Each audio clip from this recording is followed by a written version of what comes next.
Ескалира состојбата на Блискиот Исток, откако Израел утринава изврши силни воздушни напади врз јужните предградија на Бејрут, кои се под контрола на Хезболак, откако групата, поддржана од Иран, лансираше ракети и беспилотни летала кон Израел.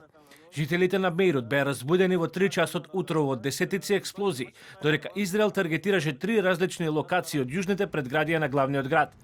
До сега загинати се најмалку 31 лице, а околу 149 се ранети. Израелските власти објавија дека ги гаѓале целите на Хезболак низ целиот јужен Либан, во долината Бека и во предградието Дахие во Бејрут. ИДФ потврди дека неколку високи офицери на Хезболак се убиени во нападите врз Дахие. Хезболак вечерва започна кампања против Израел и сноси целосна одговорност за каква било ескалација. Секој непријател што ја загрозува нашата безбедност ќе плати висока цел. Нападите на Израел кон стратешки цели на Хезболак следат по серијата напади врз стратешки цели во Израел, меѓу кои Хајфа. Од Хезболак вела дека тој е одмазда за убиството на Хамнеј и дека действуваат во одбрана на Либан и неговиот народ. Раководството на отпорот секогаш потврдува дека продолжувањето на израелската агресија и атентатите врз нашите лидери, младите и народот ни даваат право да се браниме и да возвратиме во соодветно време и на соодветно место. Состојбата добива на тензија на европско тло, откако Кипар го подигна нивото на тревога по нападот со беспилотни летала врз британската база Раф Акротири на островот. Властите ги затворија училиштата и спроведоа евакуација таму каде што е потребно, бидејќи земјата е вовлечена во ескалација на конфликтот на Блискиот Исток. Во утринското обраќање до нацијата, кипарскиот председател Никос Христодулидес рече дека безбедноста на земјата е најголема грижа на неговата влада.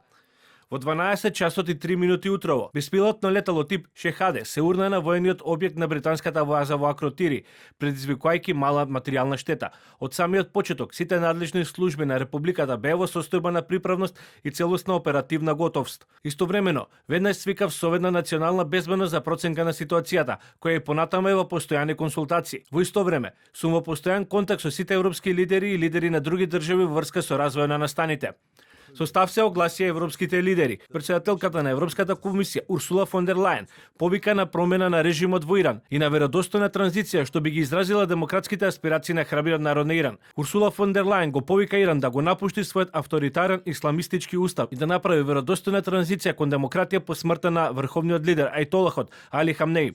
Настаните не смеат да доведат до понатамошна ескалација што би можела да ги загрози регионот, Европа и пошироко со непредвидливи последици. Ги преземаме сите потребни чекори за да ја обезбедиме безбедноста на граѓаните на ЕУ во регионот.